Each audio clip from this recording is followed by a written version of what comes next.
স্বাগত দীপ্ত সংবাদে, সাথে আছে আমি নুজহাত রাহনুমা। ঈদুল আজহা উপলক্ষে আজ থেকে টানা 10 দিনের ছুটি শুরু হয়েছে।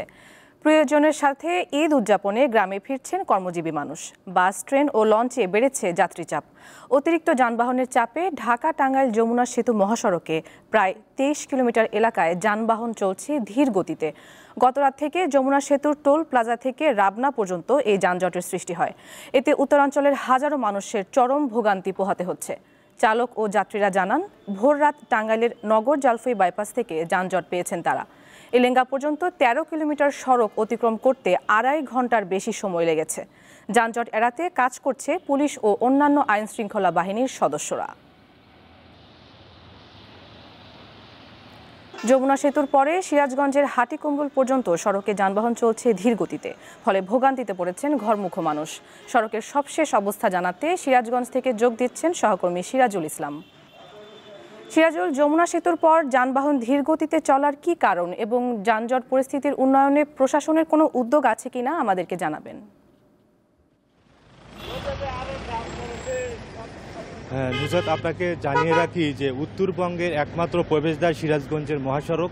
এই মহাসড়ক দিয়ে কিন্তু উত্তর এবং দক্ষিণবঙ্গের প্রায় 22 জেলার গাড়ি চলাচল করে। সেক্ষেত্রে কিন্তু প্রতিদিন স্বাভাবিকভাবে কিন্তু 20 থেকে 22,000 গাড়ি চলাচল করে থাকে। কিন্তু এই ঈদ আসলে কিন্তু এই গাড়ির পরিমাণ 2 থেকে 3 গুণ বেড়ে যায়। সেক্ষেত্রে কিন্তু সিরাজগঞ্জের যে যমুনা সেতু পশ্চিম সংযোগ মহাসড়ক রয়েছে 22 কিলোমিটার, এই মহাসড়কে কিন্তু এই গাড়ির আজকে সকাল থেকে কিন্তু প্রচুর চাপ রয়েছে। আপনারা জানেন যে আর একদিন পরে কিন্তু ঈদুল আজহা অনুষ্ঠিত হবে। সেক্ষেত্রে কিন্তু ঘরে ফেরা মানুষের সংখ্যা কিন্তু এই মহাসড়কে বাড়ছে।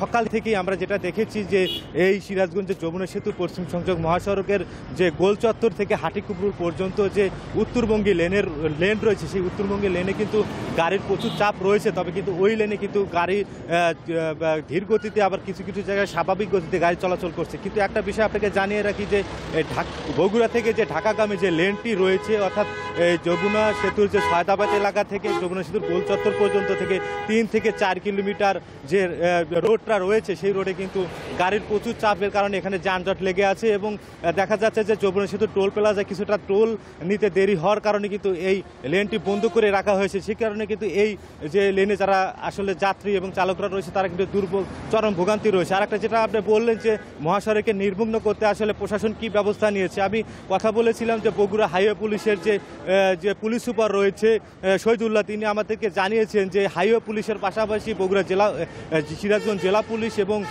যে অন্যান্য আইন শৃঙ্খলা বাহিনী রয়েছে তারা কিন্তু সর্বোচ্চ চেষ্টা করছেন যাতে কোনো জায়গায় যানজট বা মানুষ যাতে নির্বিঘ্নে বাড়ি ফিরতে পারে, এই জন্য কিন্তু তারা সর্বোচ্চ চেষ্টা করছে। এছাড়াও আপনাকে একটা বিষয় জানিয়ে রাখি, গতকাল রাতে কিন্তু এই মহাসড়কে সেনাবাহিনী টহল ছিল এবং মানুষ যাতে নির্বিঘ্নে ডাকাতি বা অন্যান্য শৃঙ্খলা কবলে না পড়ে, এই জন্য কিন্তু তারা সর্বোচ্চ চেষ্টা করছে। সব মিলিয়ে সিরাজগঞ্জের এই ছিল আমার কাছে মহাসড়কের সর্বশেষ অবস্থা। নুসরাত। সিরাজুল, আপনাকে ধন্যবাদ। স্বজনদের সাথে ঈদ উদযাপনে ট্রেনের রাজধানী ছাড়ছেন অনেকে। কমলাপুর রেলওয়ে স্টেশনে দেখা গেছে ঘরমুখো মানুষের ভিড়। সেখানে আছেন সহকর্মী লাবণী গুহ, তার কাছ থেকে জানবো সবশেষ তথ্য। লাবণী, কমলাপুর থেকে সব ট্রেন কি সময় মতো ছাড়ছে এবং যাত্রীদের কোনো অভিযোগ আছে কিনা আমাদের জানাবেন। ধন্যবাদ নুজহাত। আপনি জানেন যে আর একদিন পরেই ঈদুল আজহা, আর এই ঈদুল আজহাকে কেন্দ্র করেই কর্মজীবী মানুষ যারা সারা বছর ঢাকায় জীবিকার তাগিদে থাকেন, তারা এই বছরের এই দুটো ঈদকেই আসলে প্রিয়জনের সাথে ঈদ উদযাপন করতে নারীর টানে বাড়িতে ছোটেন। এক একজনের বাড়ি এক এক জায়গায়, প্রিয়জনের সেই সাথে বাড়িতে যাওয়ার সময় তারা কেউ বাস বেছে নেন, কেউ এয়ারপোর্ট বেছে নেন, কেউ লঞ্চ বেছে নেন, আবার কেউ বা ট্রেনকে বেছে নেন। আমরা সকাল থেকেই কমলাপুর রেলওয়ে স্টেশনে আছি। আমরা এসে দেখেছি যে এখানে এখন পর্যন্ত শিডিউলের তেমন কোনো বিপর্যয় আমরা দেখতে পারিনি। সকাল 9টায় রংপুর এক্সপ্রেস সময় মতো ছেড়ে গেছে এবং বাকি যে ট্রেনগুলো সেগুলো সময় মতো ছাড়ছে। কোনো ধরনের শিডিউল বিপর্যয়ের খবর আমরা এখন পর্যন্ত পাইনি। তবে একটা বিষয় যে যাত্রীদের কিছু অভিযোগ আছে, তারা বলেছে যে এবারে যে টিকিট কাটার বিষয়টি, গতবারের মতো এবারও সেটা অনলাইনে টিকিট কেটেছে বেশিরভাগ মানুষ, কিন্তু সার্ভার জটিলতা ছিল। সার্ভার জটিলতার কারণে অনেক সময় লেগেছে অনেকে টিকিট কাটতে, অনেকেই টিকিট পাননি। যারা টিকিট পাননি তারা এখানে এসে স্ট্যান্ডিং যে টিকিটটি আছে সেটি কেটে যাচ্ছেন। এবং আমরা দেখেছি যে ট্রেনের ভেতরে গাদাগাদি করে যাচ্ছেন এবং অনেকেই দাঁড়িয়ে যাচ্ছেন, দাঁড়িয়ে হলেও যাচ্ছেন, কষ্ট করে হলেও যাচ্ছেন। তারা বলছেন যে বিনা টিকিটে ভ্রমণের একটা কড়া নিষেধাজ্ঞা থাকা সত্ত্বেও অনেকেই বিনা টিকিটেই ভ্রমণ করছেন। যদিও এ বিষয়ে রেলওয়ে কর্তৃপক্ষ এখন পর্যন্ত তেমন কোনো কথা আমাদেরকে জানাননি। আরেকটি বিষয় আমরা এসে দেখতে পেয়েছি যে ট্রেনের ছাদে যাতে যাত্রীরা না উঠে সেজন্য বারবার বলা হলেও ট্রেনের ছাদে আমরা অনেককেই উঠতে দেখেছি এবং তাদেরকে নিরাপত্তা কর্মী যারা আছেন তারা ট্রেনের ছাদ থেকে নামিয়ে দেওয়ার চেষ্টা করেছেন। অনেকেই নেমেছেন, অনেকেই নামতে পারেননি, এরকমও দেখেছি। আর এখন যেটা দেখছি যে এখন আরও বেশ কিছু ট্রেন বিভিন্ন গন্তব্যে যাবে, তার জন্য যাত্রীরা এখন থেকেই এখানে এসেছেন, ভিড় করেছেন। আপনাকে আরেকটা জিনিসও জানিয়ে রাখি যে এবারে ঈদের যাত্রায় যেটা হয়েছে যে 10টি বিশেষ ট্রেন চালু করেছে রেলওয়ে কর্তৃপক্ষ। 10টি বিশেষ ট্রেন চালু করেছে রেলওয়ে কর্তৃপক্ষ। এই ট্রেনগুলো সময় মতোই ছেড়ে যাচ্ছে। এই ট্রেনগুলো সময় মতোই ছেড়ে যাচ্ছে এবং হচ্ছে যে ঈদের আগে পরে অনেক দিন ছুটি থাকাতেই এই 10টি ট্রেন মোট 9 দিন চলবে বলে আমাদেরকে জানানো হয়েছে। নৌজাত। লাবণী, আপনাকে ধন্যবাদ। ঈদুল আজহার বাকি আর মাত্র একদিন। রাজধানীতে বেড়েছে কোরবানির পশু বিক্রি। তেজগাঁও কলোনি বাজারে আছেন সহকর্মী নূর আলম।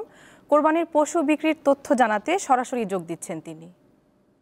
নূর, হাটে কোরবানির পশু সরবরাহ কেমন দেখছেন এবং দাম নিয়ে ক্রেতা বিক্রেতার প্রতিক্রিয়া কি?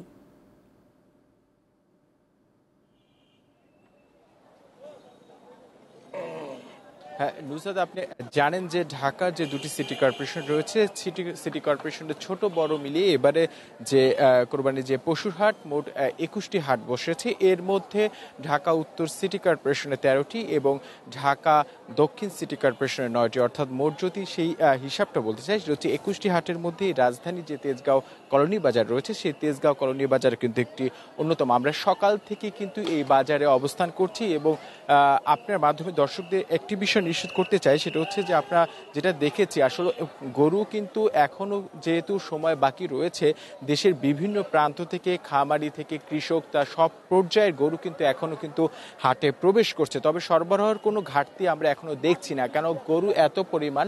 সেটা হচ্ছে মূল যে হাট সেই হাট থেকেও কিন্তু সড়কের যে স্থান সেখানে কিন্তু গরু কিন্তু প্রবেশ করেছে এবং যারা এখানে ভলান্টিয়ার রয়েছে তারা একটি বিষয় নিশ্চিত করতে যাচ্ছে যেমন যান চলাচলে যেন কোনো অসুবিধা না হয়, সেজন্য সবাইকে বলছে যে তারা নির্ধারিত যে মাঠ রয়েছে সেই নির্ধারিত মাঠেই কিন্তু আমরা কিন্তু মূল যে মাঠটি রয়েছে সেই মাঠে প্রবেশ করতে পারিনি। অর্থাৎ এই চিত্র দেখে বোঝা যাচ্ছে যে আসলে গরু সরবরাহ কারণেই কিন্তু গরু এত পরিমাণ সরবরাহ, সেই সরবরাহ কারণে কিন্তু আসলে বাজার থেকে মূল হাট থেকে এখানে কিন্তু এসেছে। এবং আমরা যে দামের বিষয়টা যদি একটু বলতে চাই যে আসলে দামের ক্ষেত্রে যে বিক্রেতারা বলছে যে তাদের যে নির্ধারিত তারা যে দামটি সেই দামটি কিন্তু আসলে তারা এখানে পাচ্ছে না এবং সবই দাম যদি বলতে চাই ক্রেতা এবং বিক্রেতাদেরকে মিশ্র প্রতিক্রিয়া রয়েছে। বরাবরই যেটা হয় ক্রেতারা বারবারই বলে থাকে যে দাম বেশি এবং বিক্রেতারা বলছে তারা কম দাম পায় না। ধন্যবাদ আপনাকে। মিডল্যান্ড ব্যাংকের দ্বাদশ বার্ষিক সাধারণ সভা অনুষ্ঠিত হয়েছে। বুধবার নেভাল হেডকোয়ার্টার ঢাকার বিএন সাগরিকা হলে হাইব্রিড পদ্ধতিতে এবং শেয়ার হোল্ডারদের উপস্থিতিতে সাধারণ সভা অনুষ্ঠিত হয়। ব্যাংকের চেয়ারম্যান আহসান খান চৌধুরী সভায় সভাপতিত্ব করেন। এছাড়া ব্যাংকের পরিচালনা পরিষদের এক্সিকিউটিভ কমিটির চেয়ারম্যান রেজাউল করিম, অডিট কমিটির চেয়ারম্যান আসিফুজ্জামান এবং রিস্ক ম্যানেজমেন্ট কমিটির চেয়ারম্যান মোস্তাফিজুর রহমান অংশ নেন। বার্ষিক সাধারণ সভায় 2024 অর্থ বছরের জন্য 3% নগদ লভ্যাংশ এবং 3% বোনাস শেয়ার অনুমোদন করা হয়। 2025-26 অর্থ বছরের প্রস্তাবিত বাজেটে প্রসাধনী সামগ্রীর অস্বাভাবিক ট্যারিফ বৃদ্ধিকে অনাকাঙ্ক্ষিত বলছেন Bangladesh cosmetics and toiletries importers association. বুধবার ঢাকার সংবাদ সম্মেলনে অ্যাসোসিয়েশনের নেতারা বলেন, ট্যারিফ ভ্যালুর এ প্রস্তাবনা গৃহীত হলে দেশের আমদানি কমবে, ফলে এই খাতটি ঝুঁকির মুখে পড়বে। সংবাদ সম্মেলনে বলা হয়, রপ্তানির প্রকৃত মূল্যের তুলনায় কয়েক গুণ বেশি শুল্কায়ন মূল্য প্রস্তাব করা হয়েছে এবারের বাজেটে। ট্যারিফ ভ্যালু বৃদ্ধির এ প্রস্তাবের ফলে এ খাতের লাগেজ পার্টি ও চোরাচালানিদের তৎপরতা বৃদ্ধি পাবে, ফলে নকল ও মানহীন পণ্যে বাজার সয়লাভ হবে। এতে ক্রেতা সাধারণের পাশাপাশি সরকারও রাজস্ব থেকে বঞ্চিত হবে। দর্শক, এই ছিল এখনকার মতো। পরবর্তী সংবাদ 12টায় দেখার আমন্ত্রণ। এছাড়া তথ্য ও বিনোদনের অন্যান্য খবর পেতে যুক্ত থাকুন দীপ্ত ডিজিটাল প্ল্যাটফর্মগুলোতে। সবাইকে ধন্যবাদ।